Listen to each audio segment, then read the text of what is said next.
আজকে আমার সংসারটা ভেঙে দিতে চাইছি, মনে করেন ভেঙে দেওয়ার পরে আমার এই বউ বাচ্চা নিয়ে দেখেন ঘুরতে আসছে তারা, তাহলে আমি ক্যাম্পালে সহ্য করবো। কান কোন দড়াই গুলি মারতে পারছে আগে এলো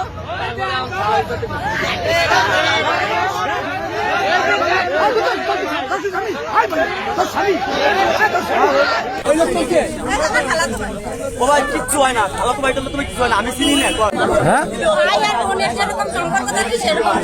ঘরে স্ত্রী সন্তান থাকার পরেও পরক্রিয়ায় জড়িয়ে পড়েন সুজন নামের এই যুবক। পরক্রিয়ার প্রেমিক সুজনের কথা মতো নিজের স্বামীর সাথে সংসারে অশান্তি শুরু করেন এক সন্তানের এই জননী। দীর্ঘদিন অশান্তি করার পর স্বামীর সংসার ছেড়ে বাবার বাড়িতে চলে আসেন এই তরুণী। এরপর স্বামীর সাথে সমস্ত যোগাযোগ বন্ধ করে দেন। তোমার বউকে আমার বউ তো দেশে। তোর বউ দেশে ফোন দাও তো। ধন্যবাদ ভাই, আমি ফোন দেন। এই যাকে নিয়ে আসছেন ইনি আপনার কি হয়? ইনি আপনার কি হয় বলেন তো, ইনি কি হয়? কেমন ছোট বোন? ওইখানে দাঁড়ান।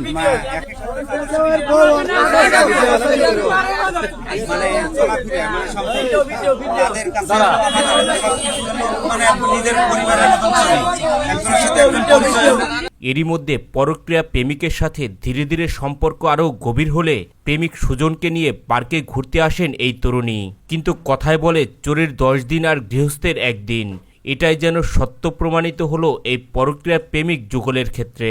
পার্কে ঘুরতে এসে পরক্রিয়া প্রেমিক সহ স্বামীর কাছে হাতে নাতে ধরা খেলেন এই তরুণী। তাহলে আমি ক্যাম্পালে সহ্য করবো, রিক্সা চালাতে শুধু দেই যে আমার বউ অন্য বিটার সাথে ঘোরে, তাহলে এই ক্যাম্পালে সহ্য করে কাগজ যদি আমার হাতে দেয় তাহলে আমি বউ দাবি করতে পারবো কোনদিন? তাহলে তুই আমার পাবলিকে মেরে ফেলা বার হইয়া আজকে আমি দেখেন রিক্সা চালাতে এসে তাকে এই যে ধরলাম হাতে নাতে।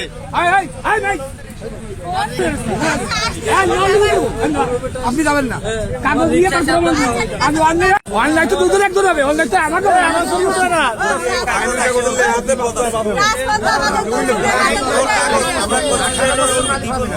তবে পরক্রিয়া প্রেমে আসক্ত এই তরুণী বলেন তার স্বামীকে অনেক আগেই সে ডিভোর্স দিয়েছে, আর যাকে নিয়ে ঘুরতে এসেছে সে তার খালাতো ভাই। তাদের মাঝে পরক্রিয়ার কোনো সম্পর্ক নেই। তুমি তালাক দেছো, সেই কথাটা রাখো, সেই কথাটা কাগজটা তাকে দিছো, এই কথার পরে সে এসে বলতে পারে দেবো আমার বউ। যদি আমি কয়ে থাকি আপনাদের জুতোর বাড়ি এই যত লোক আছে, যদি আমার বাপ মা যদি কইতে আমাকে কাগজ। পরক্রিয়া প্রেমিক সুজন বলেন